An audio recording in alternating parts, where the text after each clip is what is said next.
दा बेबादि अफिसारखौ दोननो नाङा बेखौ गेट आउट खालामनांगौ होनना बुंदों he should be ousted from the talk दिनै जोङो नैबे बार'भुमखा गामियाव जों ज'नो फैदों बे जायगानि आइ आफा रायजो राजाफोरखौ जोङो सुखु दुखु जों खबर लाफैदों आरो दिनैनि बे साना बार'भुमखा गामिनि थाखाय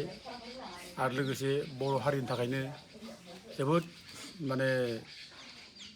खोमसि सान बे गोसोम सान बियो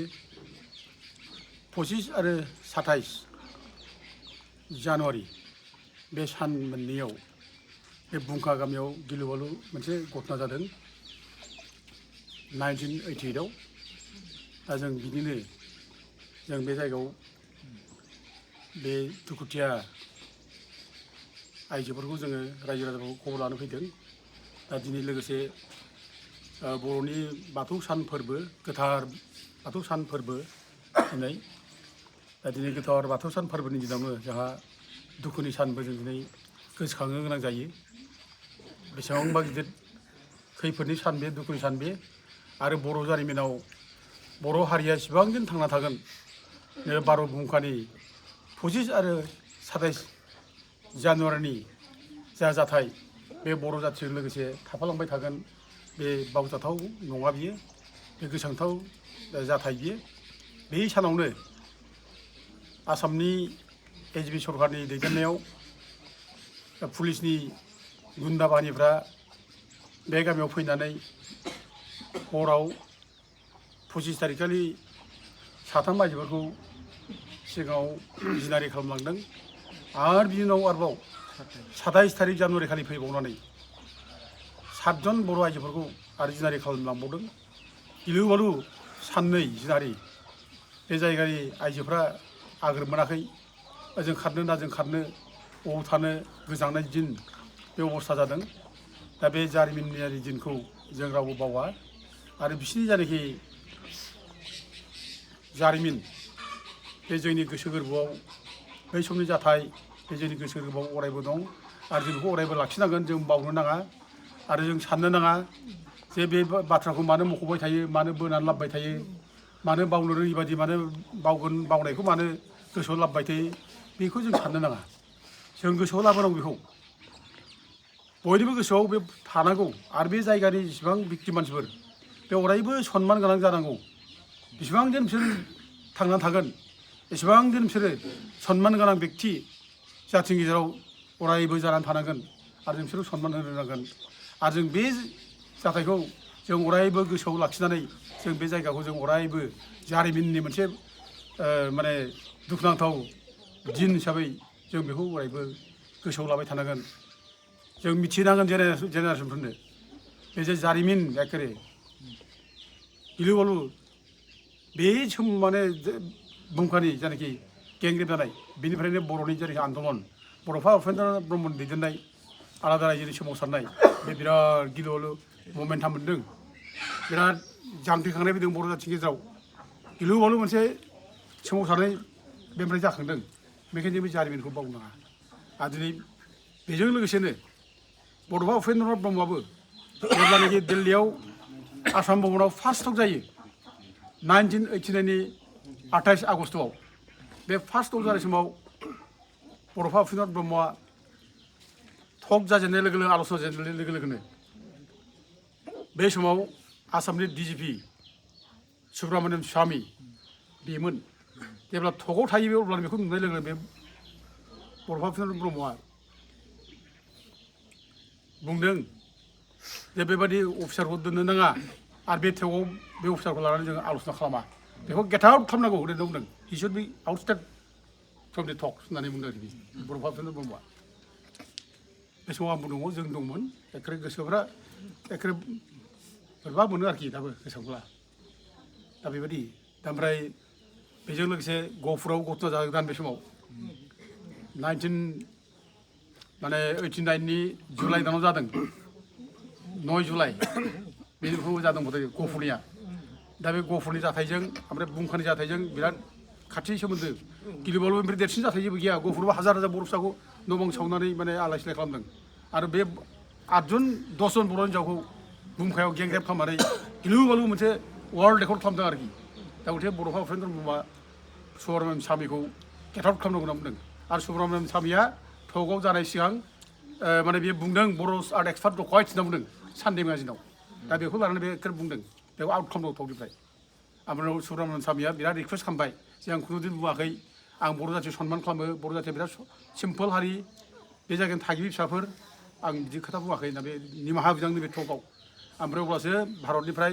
भारत सरकारनिफ्राय रिप्रेजेन्ट खालामनाय बाहागो लानाय डक्टर माने बे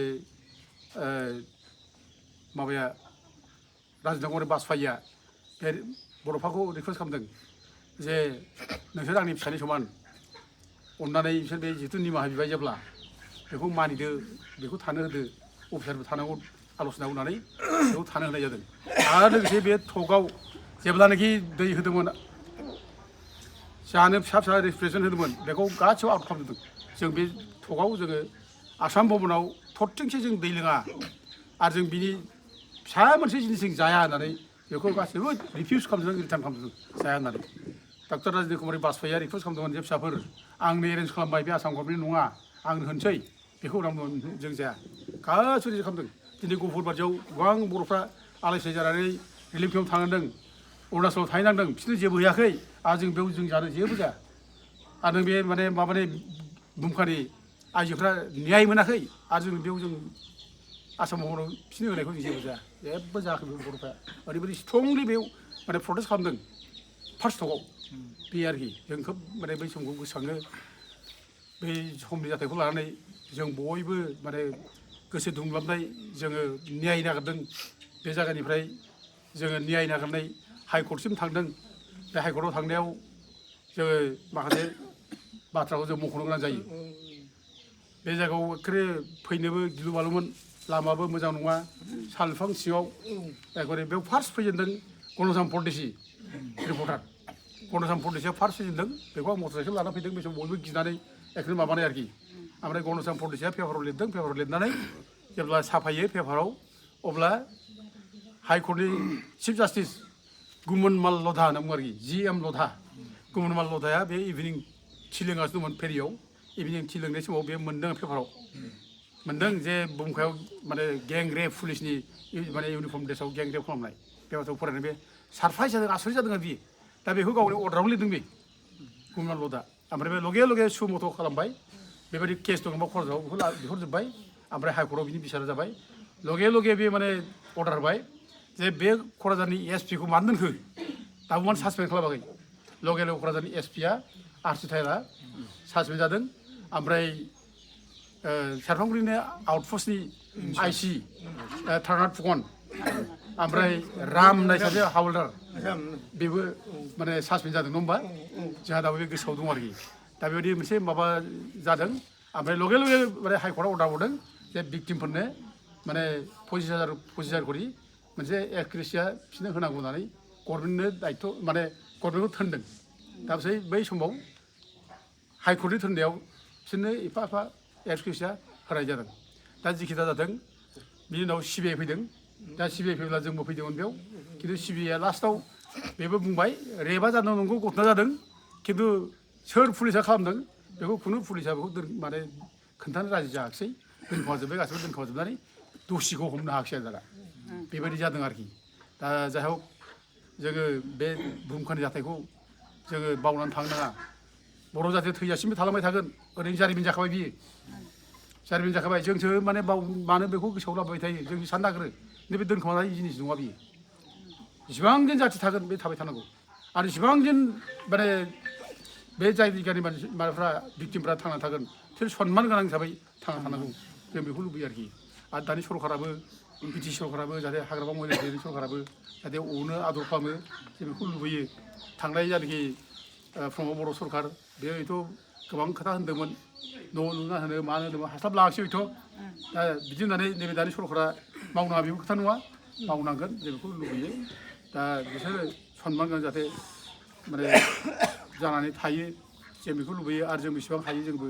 सहायगोन आरो जोंथ' अरायबो दंखायो जों फैबाय थायो प्रत्येक समावनो जोङो बे दिनखौ 보시지 않은 4대 자녀리고 जों गोसांनानै बे